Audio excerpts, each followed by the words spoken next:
Okay, how's everybody doing out there today? My name is Michael Clough, and I'm coming to you yet again from the Southern Vermont Natural History Museum. We are located in West Marlborough, Vermont, and hopefully by the end of April we'll be open up again for visitors. For those of you who are not familiar with the museum, we are primarily an old school natural history museum, which means you kind of see the ducks here. We are built around the largest collection of native birds and mammals in Vermont. We have about 250 species in a historic taxidermy collection, which was put together by a gentleman, local gentleman named Luman Nelson back in the 1920s and 30s for most of it. Not everybody loves the Dead Animal Museum though. Hopefully we'll give you a tour for those of you who do want to see the collection a little closer at some point during this lockdown. But today what we're going to be doing is meeting some of the museum's live animals. Yes, we do not only have dead stuff, we have live stuff. So today we're going to look at a couple hawks. Now, when we set this up, we called it the Buteo hawks. And right away I realized that's not going to mean anything to a lot of people. So essentially what Buteo hawks are is it's a family of hawks. It's a group of hawks that we separate in the simplest sense. We're going to separate them by their body type. So we have two major families of hawks we can find in New England. There are more, and if we want to include things like falcons and eagles, this can get much more complicated. But essentially, we have two families of hawks. Look, I drew a picture. And when we're splitting them up, we're really just looking at body shape. So we have this guy here. Notice that long tail, these comparatively short wings. We have this guy over here with long wings and a short tail. Think of what birds do with their wings and with their tails, and you can tell a lot about these two different groups of hawks. So what do birds do with their tails? Lots of things, right? I'm not talking about peacocks. I'm talking about birds that are flying along. They're going to use that tail to steer. It works like the rudder on a boat. So a long, narrow tail, like we see on this guy, is going to help that bird maneuver. Also, think of the wings, right? You're going to flap your wings to fly or spread them out to soar. And where you live is going to kind of help determine what your wings are able to do. So if, say, you live in the woods, big long wings maybe aren't going to serve you that well.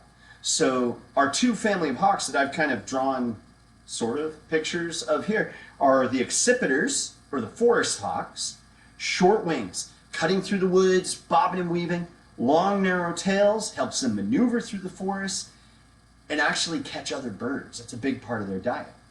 The hawks we're going to be focusing on today are these birds, the Buteos. Long, wide wings, relatively short tails. Most of these guys, we're going to find them out in the open. They're more of an open country bird. Lacking the speed and agility of an accipiter, they're also focused on things a little easier to catch. So less likely to be hunting birds. Not going to see them grabbing any dragonflies out of the air. They're primarily focused on animals on the ground. So we have two examples of this family that we're going to meet today. In New England, we have three that you'd expect to see. The broad-winged hawk, the red-shouldered hawk, and the red-tailed hawk. We also can see rough-legged hawks here, especially in the winter. We'll have some coming down from Canada. And around the U.S., there's a lot of them, especially when we get out west where things open up a bit. You get a bunch of other species out there that we are not likely to see here in the Northeast. Ready to meet one? All right. This is actually possibly our most numerous hawk in Vermont. It's the most numerous Buteo, or soaring hawk, in the east. Just talking about the east. And, whoops, and he's not in that box. I should point out too, you see this weird glove rig we've got here? Yeah, that's to accommodate this bird's handicap. All of the live animals we have at the museum, from the snakes you saw last week to the turtles you'll see next week, they're all here for some sort of a reason. And in the case of our birds, they're all handicapped in some way. We noticed when this broad-winged hawk came to us, he's so complaining, that he was having a hard time sitting on the glove. So we rigged up this kind of wider, more textured glove just by chopping up an old work glove and sitting it on our fancy gauntlet. And it just lets him hold on a little better. Let's take a look at those toes, actually, if y'all can see those.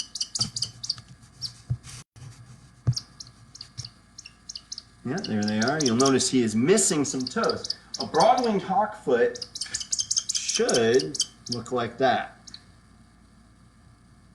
You know, this is talons, right? Those long, sharp claws that all of our hawks and owls and eagles and falcons, all those birds that we group together as raptors, are going to use a foot like this to catch their dinner. With him missing most of his talons, missing parts of a lot of his toes, this bird really can't do that. And unfortunately, that's secondary to the reason he came into captivity in the first place. He was hit by a car last fall, actually 2 falls ago now, during migration most likely, and it broke his wing. Now right now he has some feathers coming in, and that wing didn't heal right. And we can actually see that by the way these feathers grow in all weird. Follicle damage has those feathers growing in all funny. He has limited flight, but nowhere near what he'd need to survive, even if he had all his toes.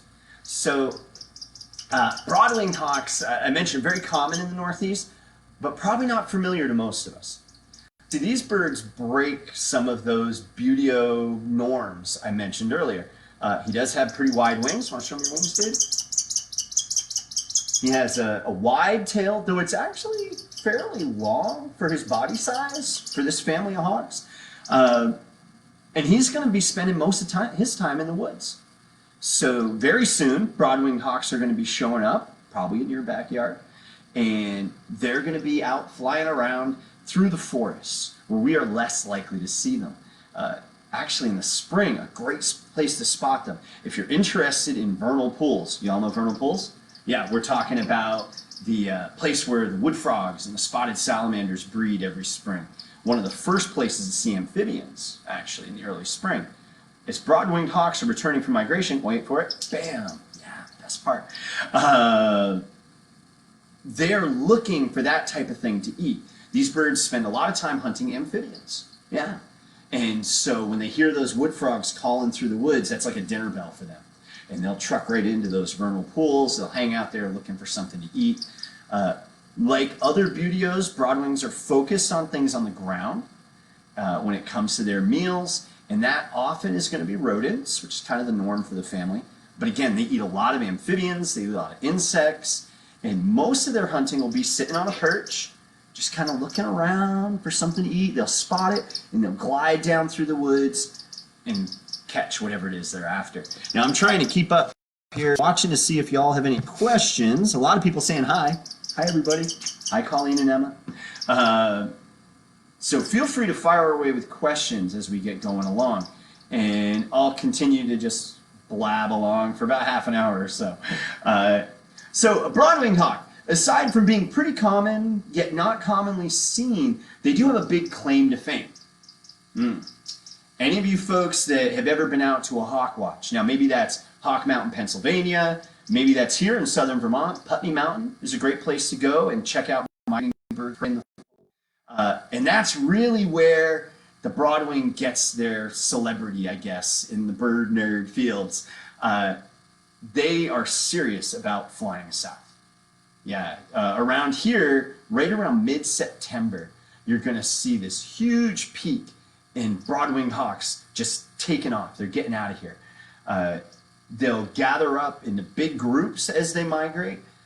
Not necessarily because they're social animals. You know, they're not like a flock of crows that are going to hang out and share information. It's more that the way they're built, with those long, broad wings, the way they're built, they can cover ground very well just by using air currents. So you get the wind coming in from the west or from the north. They can catch that and ride it like a wave. You get along some of these ridge lines, and the wind hits the side of that mountain, and coast spikes right up, and they can catch that updraft. And a bird like this really can go miles, maybe hundreds of miles, without ever flapping their wings if those air conditions are right. And just spread them out and whoosh, ride that elevator right up. Many of you will see this all summer long with other species of soaring birds. Red-tailed hawks, broad-winged hawks once in a while in the summer. Turkey vultures are probably the ones we see the most. So you see those birds that are just kind of circling and they're floating up and up and up into the air without ever flapping their wings. They're using those broad wings, those broad tails to catch warm updrafts, kind of bubbles of warm air to just coast them right up into the sky. Think of it like a hot air balloon without the balloon. The circle is staying inside that balloon. If they drift out of it, they lose that updraft and their gravity is going to take over. So it looks like we have some questions here. Hey, how do hawks see their prey? Let's just generalize that out a little bit, okay? How do hawks find their prey? Now they're hearing, they have a much wider range of hearing than we have, so they're going to hear sounds we cannot hear, like bat sonar, not because necessarily they can hear quieter sounds than us, they just hear a wider range. So think like a dog whistle, right? Hear that sweet, and the dog can hear it, you can't hear it, no matter how loud it is. Hawks are pretty much the same as us, so far as their sensitivity to hearing, but they do hear sounds we can't hear. Their sense of smell, the old school answer to that question is birds have no sense of smell. Pretty clear that's not accurate. Is it something, get your feet off there, pal. Is it something that they're going to be used to track down their prey? No, probably not. Their main sense for finding their food is their eyesight. And hawks have phenomenal vision, especially these buteo hawks. Actually, the next bird I'm going to bring out has possibly the best eyesight in the world for daytime vision. A little better than this guy, so let's hold off on that. We'll come back to that eyesight question. They do see full color, though. Some colors we can't even see. They can see into the ultraviolet spectrum. Sometimes you see these pictures. Some of you guys have seen those pictures, right? Where there's a picture of like a blackbird, and then it's the same bird, but it has yellow and purple and green and all these different colors. Not accurate. They are seeing colors we cannot see. So try to imagine that for a minute. Just close your eyes. Picture, you kids, picture the art room, right? They've got that color wheel with all the rainbow colors. Close your eyes and picture that. And now come up with some colors that don't fit anywhere on that spectrum. Don't try too hard, you'll hurt yourself. But that's what a lot of birds are doing. They're seeing things that we cannot see. We can't even, our brains aren't even wired to process it. Eggs, Christine, are kind of a bluish color, kind of a bluish-whitish color. A lot of times this family of hawks also have speckled eggs. I'm not sure if the broadwing does or not. Remember, you are on the computer. You can, once we're done with the live stream, of course, go on Google and just Google broadwing hawk eggs, spam, and you'll get tons of pictures, lots of information. We forget this internet thing can also be an educational tool, and it can be a great research opportunity as well. Ooh, how fast can it fly? Good answer, Tony Ann, or good question. This family of hawks are not really built for super speed. 35 miles an hour or so is probably a good bet for top speed of this guy. That's another one off the top of my head. I'm not sure what the records are for broadwing hawk flight speed, but that's probably a good ballpark. So that migration thing, we started to talk about that, didn't we? Just want to come back to that real quick, because the big deal about that migration, more so than the large groups, and you get a good day, even this far north in the range, you might see 1,000 hawks in a day in that mid-September window. And then as they go south, all these broadwing hawks are kind of flowing into this highway, this area where the air conditions make it easy for them to travel south. So you get down to the Gulf of Mexico, you might see 10,000 hawks in a day. By the time you get to the kind of southern Mexico, you'll have every broad-winged hawk in North America passing through there. And that's over 1 million birds just passing through that spot, because these guys are trying to get down to the rainforest, someplace where they're going to be able to find frogs and salamanders and insects all winter long. And look at all these questions coming in. All right. Oh, and someone, all right, cool. Our volunteers are out there. Melissa Morgan Oaks, who you might have seen doing the snake program last week. She's answering the tail bob question. And I don't know, Dee Dee, what does purple even mean? I don't know what that question means. So this migration ability of the broad-winged hawk is pretty incredible. These guys traveling that kind of distance is becoming really unusual for hawks in the Northeast. Most of our hawks are pretty lazy migrators, and a lot of that has to do with us. We've changed the habitat to, for the most part, benefit a lot of our raptor species. I know we don't hear that very much. We look at the historical human bird of prey interactions, and they're all pretty negative. You know, spraying poison everywhere and wiping out bald eagles and peregrine falcons. That's the good old DDT, right? That's from the days when rivers caught fire, if you wonder why we have all these pollution laws. Broad-winged hawks used to get shot all in the fall. All these great hawk watching spots where we go now to be amazed at these birds flying by. People used to show up there with shotguns and just shoot them all day. That is not hunting. And it wasn't intended to be hunting. They were just shooting hawks, something we don't really do anymore. You guys want to see that red-tailed hawk? Yeah? Okay, you do? Okay, let's do it. That little noise he's making, yeah, that is what it sounds like. He's kind of complaining a little bit. He is one of our newer birds, so far as how much we've been working with him. We're going to try to get him out a little more. He's a great little hawk. A lot of cool stuff about him. And yeah, that's right, Amy. Good timing on that. So I put on a bigger glove. And you'll notice this is a fancier, nicer glove. We don't have the little sheath on there.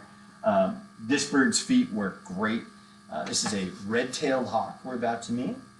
This is a hawk. I mean, most of us, when we think of hawks, we're thinking of red tails. They're gorgeous. And definitely, you know, when you think of the Buteo family hawks, this is the classic. I mean, she's the one that's going to hit all those bullet points for what we expect from a Buteo. Let's see, I think she's going to decorate the floor here in a second, too. That's the nice thing about being close. We don't have to clean the floor as much. Yeah. No? Okay, we'll get to it. So, red-tailed hawks, like this bird. I mean, this is the highway hawk. You know, this is the hawk you're going to see a lot on the side of the road. This is the hawk we're going to see in the city. This is the hawk we're going to see on the farmlands. Really, any place where there's open land, any place she can see and fly without knocking those big wings on a tree, you have a good chance of finding red-tailed hawks. The world's most famous red-tailed hawk lives in Manhattan, in New York City. Lives right there. Pale male, look him up. He lives right in the middle of the city. They're a very adaptable bird and possibly the most numerous hawk in North America. Now, I just threw those most numerous numbers around for both hawks. Broadwings are only found in the east, whereas this bird is found from Canada right down into South America. Much larger range on the red-tailed hawk, and there are probably more red tails than there are broadwings. Now, when we look at this bird, I spun her around so you can see that red tail. Yeah. Clean those feathers up a little bit, bird. But something else about this hawk, you look at her eyes. They're kind of that yellowish color. That tells us something about her. That tells us that this is a young hawk. When she was a little baby, hold on, bam, there we go. When she was a little baby, her eyes were kind of baby blue, right? And by the time she was out of the nest, her eyes had turned yellow. And as she gets older, they're going to get darker and darker and darker. That's something that helps us tell how old they are. People often ask, how old are the birds? If they're hit as adults, we really don't know. With her, she was hit with a stripy tail. Wait a minute, didn't I just say the tail's red? Yeah. So when red-tailed hawks are less than 2 years old, they don't have the red tail. No, their tail has stripes on it, kind of like her wing feathers, sort of. And those stripes are a signal to other hawks. They're saying, hey, I'm just a kid. Cut me some slack, okay? Because really, birds of prey, for the most part, are not social animals. They don't like to share. And Mr. or Mrs. Hawk set up their territory, and any trespasser that comes in there normally is going to get chased away, especially if that's an adult hawk. Because an adult hawk is competition. It's competition for the territory. It's competition for a mate, potentially. So they really want to chase those other birds out of there. With the striped tail, Mr. and Mrs. Hawk can look out and go, ah, here comes a trespasser. Oh, just a kid. Now that she has that red tail, she's an adult bird, and if she were out flying around in the wild, she would have to compete. She wouldn't get those free passes. Something else, speaking of this bird flying around in the wild, I'm sure some of you have already noticed, this wing is a little messed up. Yeah, she was hit by a car about a year and a half ago now. That car broke her wing. Luckily, a gentleman, actually the story was, he came home from work, must have lived right along the side of the road, because there was a red-tailed hawk sitting on his front porch. He knew a local vet, a great vet, who would take wildlife. Unfortunately, the wing was pinned. Everything looked good, but unfortunately the pin slipped, and the wing rotated and healed completely wrong. So this bird doesn't fly at all, which is unfortunate, because red-tailed hawks are great birds to see flying around. Some of you have seen red-tailed hawks this spring, or maybe last winter. That's the thing about red tails too that really fits them in with a lot of our hawks now. They're kind of lazy migrators. Now I don't mean that as an insult, Homer. No, that means that they go about as far south as they have to. And for a good experienced bird on an easy winter like we had this year, she might be able to stay. Just stay right in her home territory, or maybe only has to go, say she lives here in southern Vermont, she may only have to go down into central Massachusetts or Connecticut, something like that, and she'll find a place where she can find food. Back to those eyes. That sense of smell, not going to hunt with it. Ears, not going to hunt with it. It's her eyes that she really relies on for finding her prey. And those eyes are spectacular. We're going to get to it, don't worry. But they can't see through snow. So when snow hits the ground, the rodents that are really the bulk of a red-tailed hawk's diet, they get out of sight, and she can't see them, she can't catch them. I'm just trying to keep up with questions, guys. This is the downside doing this solo. Ooh, do they mate for life? Great question, Emma and Colleen. We'll come back to it. The simple answer is yes. But just wrap up this eye thing. So I mentioned that the red-tailed hawk potentially, I'll stand a little better there. There we go. Potentially has the best eyesight in the world. That's for daytime detail vision. They estimate her vision is 8 to 10 times sharper than ours. Does that mean anything to anybody? Maybe. Let's try to explain it slightly differently. Can we all imagine a soccer field or a football field? Think back when you were in school long ago.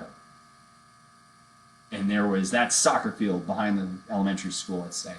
And we could take this bird down. She could play goalie for our team. She'll sit there in the goal. She can look all the way down to the other end of that end zone. Switch to football in the middle, sorry. All the way down to the other goal. And she can see a grasshopper at 100 yards. Grasshopper 100 yards away. Not by zooming in with like a telescopic view, although she's a tiny bit of that.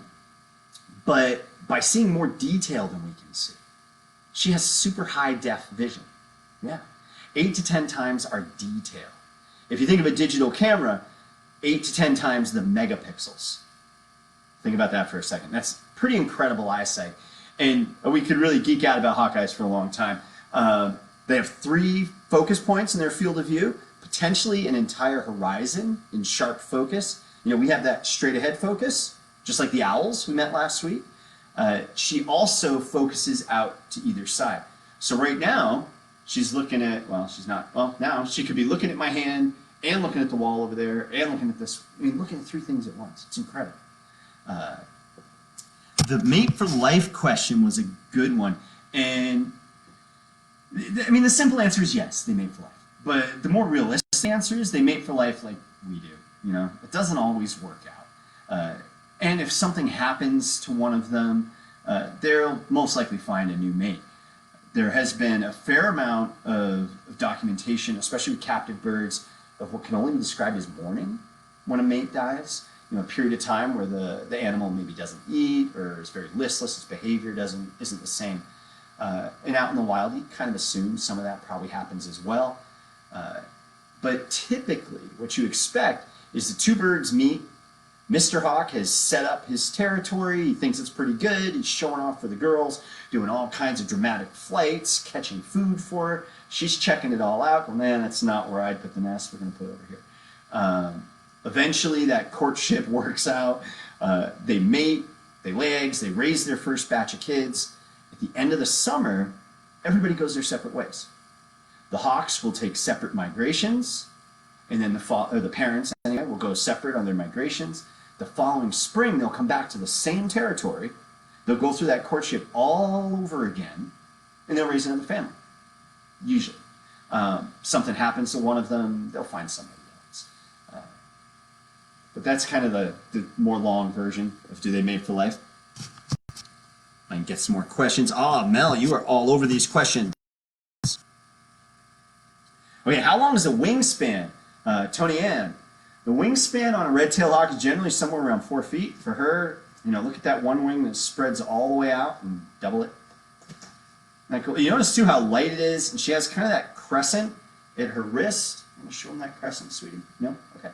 That's a great way to recognize them in the air. We can't always see the red of that red tail. You can see right now it looks kind of white from underneath.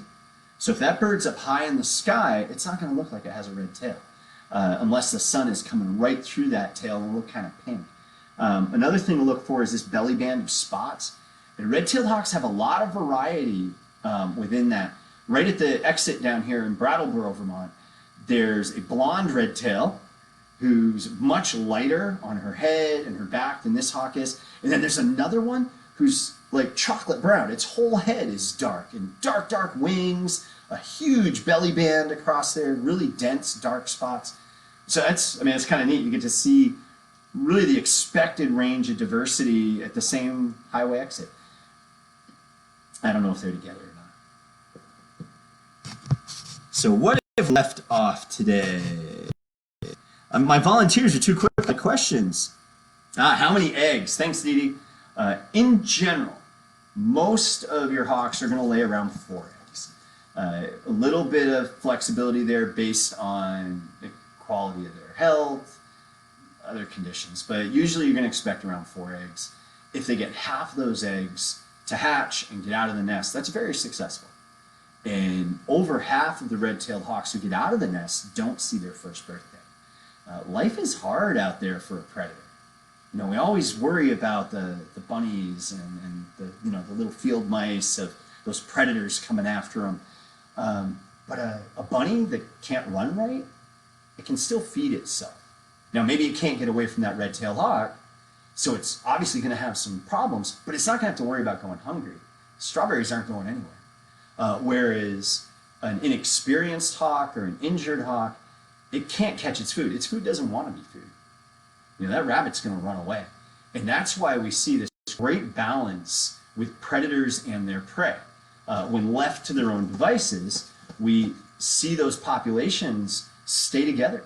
So the hawks are able to catch the prey that's slowed down a little bit. Maybe it's young and inexperienced, maybe it's very old, maybe it's injured. And those are the ones they're able to catch, whereas the strongest, healthiest ones can survive and have their own strong and healthy babies, which makes it harder for them to catch. So then the hawks have to get better. And a hawk that has something wrong with it, it's inexperienced, it's injured, it's got a belly load of parasites, it's going to have a harder time feeding itself. So you get these great balances of predator and prey out in the wild, and that's just part of how that all works. Alrighty. So, does she have a name? Boy, Emma and Colleen, you guys are all over those questions today. She does. She doesn't know it. We call her Homer. Not the best girl's name. There's a story that goes along with it. But I don't know. I'm going to tell you the story.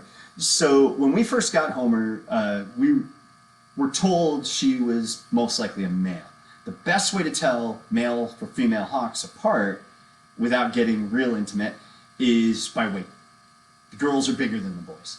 And our other red-tailed hawk we had at the time, who has since passed away, was a moose. She was a giant red-tailed hawk, weighed about 3.5 pounds, which is a very big red tail, a head taller than this bird. And we were like, okay, smaller than Piper, must be a boy. And we named her Homer for the awesome wildlife rehabilitator who had taken care of her. Hi, Fred. Uh, and then, after Piper passed away, she suddenly looked a lot bigger. And we did what we should have done on day one, and we do this now on day one with all of our new birds. We put her on a scale. And she weighs 3 pounds too, which is a very big red-tailed hawk. Then you look at the size of her head and the proportionate size of her feet. These are all clues that she's probably a girl. Could we be wrong? Yeah, we could be. Maybe someday we'll have to take blood or something and we'll find out for sure. What are you doing, Homer? All right, you good? She just looked at the clock. She sees I've been jabbering away for half an hour and we should start wrapping this up. Hey, look at that. We've got people in Minnesota and Missouri watching this stuff. Cool, cool. So lots of questions out there. I love it. Talking about what red-tailed hawks eat. Just got that one under control. But I should point out that, I'll just answer that for everybody because I should have mentioned it already. Red-tails are eating prey on the ground, mostly, which the bulk of their diet's going to be rodents, rabbits, things like that. But they'll eat snakes, they'll eat frogs, they'll eat grasshoppers. This is one of the birds we used to call the chicken hawk, because sometimes they will grab a chicken. Now, very often when we see red-tailed hawks hanging around the chickens, especially if we're talking about adult chickens, full-size chickens, they're watching for the rats and the mice. Yeah. We always say, there was a hawk watching my chickens. If she didn't attack your chickens and they were out running around, she wasn't looking to eat your chickens. She was watching for the rodents that are attracted into those chicken coops. Not to say they never go after a chicken, because they do once in a while. But think of how they're kind of earning that chicken by eating the mice and rats that are after that chicken feed. But we really don't want them eating that. I have chickens at home, and we have barred owls that camp out over the chicken coop. We can see them a lot of times. We'll see them there still in the morning, watching for those rodents that are coming out after chicken feed. And how dangerous is that beak? Oh, sure. Now everybody's asking questions. How dangerous is that beak? Well, the beak on a raptor, and this is true the whole span of them, their beak is silverware. So an owl or an eagle or this red-tailed hawk, when they catch something too big to swallow, like say she catches a rabbit, right? She can catch and kill a rabbit with those feet, those talons, very sharp. The feet themselves are strong enough. She can actually break bones when she grabs a rabbit. Incredible. But you can't swallow it in one gulp. They're not like a snake where they can just dislocate their whole head. So she'll use her beak the same way we use a knife to cut up something on our plate. It's too big to swallow in one gulp. Or, I guess, the way we use our teeth, right? And that sharp tip and those sharp edges work together to cut her food up into nice bite-sized pieces. I should also mention red-tailed hawks will eat a wide variety of prey. And every time you say something about red-tailed hawks, like red-tailed hawks always do this, there's going to be 10 exceptions to that people are going to throw back at you. I knew a falconer once who hunted ducks with a red-tailed hawk. They're not supposed to be able to do that. Where do they like to nest? Both of these birds, Amy Marie wants to sit at my chicken coop. That's funny. The question Sarah asked, where do they nest? And both of these birds prefer to nest in trees. Broadwings especially, you're going to find them nesting in a forest. They don't really want to be too close to the edge usually, whereas the red-tailed hawk is usually going to be nesting in trees. But like with everything else, red-tails are not all that picky. That hawk I mentioned that lives in New York City, she lives on the ledge of a building. And there's a lot of hawk nest cams now you can find online, and you can actually follow the development of their chicks from eggs to flying away. A lot of those nest cams are on buildings. These birds will really, if they can get up off the ground, that's really their ideal. Some red-tailed hawks, like out west in the plains, they do nest on the ground. So again, it's hard to give you a set answer to any of these red-tailed hawk questions. And how long do they live? All right, I think that's a good one. Although I see how do they kill their prey, that's the general raptor answer to that question is with these feet.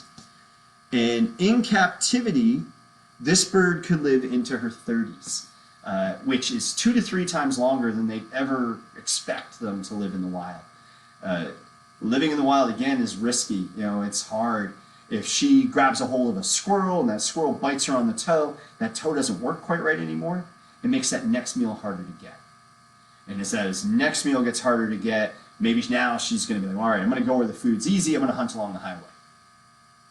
And when you're living along the highway, there's a chance you're going to get hit by a car. If you're spending a lot of time eating roadkill and carrion, which red tails will do, you've got a chance of picking up more parasites and other stuff that's just going to continue to slow them down.